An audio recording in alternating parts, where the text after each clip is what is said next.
Ty, could you talk about the coming out for the second half and how motivated you might have been after missing that last 9 minutes the first half? Yeah, I think that's happening too often. I keep picking up 2 fouls, whether they're fouls or not. I can't. I got to figure out a way where I can't keep picking up 2 fouls because I can't. I don't like sitting that long in the first half, and I mean, our team did a great job of. What's your mood? Are you angry on the bench? I mean, I don't think you have time to be angry. You know what I mean? I gotta just always play my part, cheer the team on, helping any way I can, and they did a great job gaining the lead going into halftime, and that's when I knew I needed to play my part in the second half. Ty, I know you've answered variations of this question before, but when the other team is struggling offensively the way Clemson did in the second half, do you sense frustration from them on the court and the players, and what's that like? Yeah, a ton of frustration. They stopped running their offense. A lot of it, I think, is when you could do 2 things. When you could keep teams at transition and keep them off the glass, that takes away the majority of their offense. And then when you play good ball screen defense, that's another thing that it's almost demoralizing because those are usually a team's 3 main offensive looks: transition, and offensive rebounds, and then ball screen defense. So when we're good in those areas, that's the foundation for our defense. Kyle, to hold the team to 36 points, what does that take? And it was 8 minutes in the second half where they didn't score one time. I mean, how does this defensive performance stack on some others this year?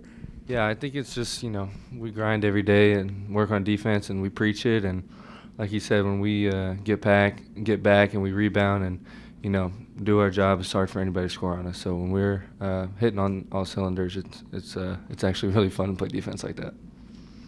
Coach Bennett said the first half wasn't his favorite defensively, but the second half was some of the best defense you guys have played. Is there something specific that was a message at halftime, or what clicked? It seemed like all the little things were there in the second half. Was there just something that changed, or was it a drive or something you wanted to get done? He said it was a real blue-collar game. I'm not going to use the full phrase, but he says a real blue-collar game. So we need to, roll up our sleeves and just fight it out, be physical, be who we are. And that was a message to us after the Wake game, too, that a lot of times at this point of the year, teams start slipping a little bit on the things they do best. So we wanted to, turn the screws back just a little bit and get back to who we really are and not have any slippage. I think that was the talk at halftime, and we did a good job executing in the second half. Kyle, Ty talked about getting back to who you really are. When you're heading into a game this Saturday, it's pretty large to the top 5 teams in the country. Can you think of a better way to sort of either send a message or go in with the type of boost that you might have gotten from this? Yeah, I think, this game Saturday, everyone circles at the beginning of the year. It's going to be a really good test for us. I know we're looking forward to it. Our defense was great this second half, so like you said, it's a good momentum booster going into the game. Kyle, you mentioned that when you play defense as effectively as you guys did tonight, it's fun. Did either one of you guys, when you knew that was a big part of the mantra coming here, was either one of you skeptical, like, well, I'm going to have to go there and play defense and all that stuff, or is it something you welcomed or something you warmed up to? For me, it was both. I was super. No, I'm not gonna lie. I was like excited and thought I was like I'm gonna buy in right away. But once we started practice, I was like, man, this stuff sucks.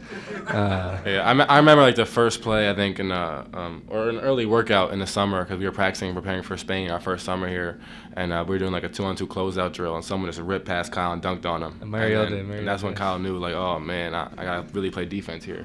Yeah. So. Mario. Yeah, I think Mario, yeah. So is it as exciting to get stops and to be, playing as tight as you guys did in the second half tonight as it is to be... No, I gotta get the answer. All right, you go first. I'll answer it too. It is so exciting because so many people don't appreciate it. So many people don't talk about it, don't talk about us at all, and that's fine. We don't care. It's just teams. People call us boring, this and that, but we love this is who we are, and we're gonna embrace it, and our fans embrace it, and that's what's most important. So we have to keep playing like this, and we feed off that energy. Yeah, we let them talk. Sorry, I'm answering too. Is that right? Yeah. No, we like being different, and I think I said this a couple weeks ago that when we miss a shot on offense, we're not very worried about it because we know our defense is going to make up for it, and most teams sort of feed off energy if they're hitting shots, and we sort of do it when we're making other teams miss. So when you guys got here on a scale of 1 to 10, what did you think you were as a defender? Like, how good were you? And then when you got here, how far did that number drop back down when you realized you weren't even close? Well, I thought I was a 5, and I was really a 2. So. I think when I got here, my instincts were fine, and I figured out the concepts of everything real quick. But my one-on-one slides needed a lot of work, and of course they still do, but they've definitely gotten better.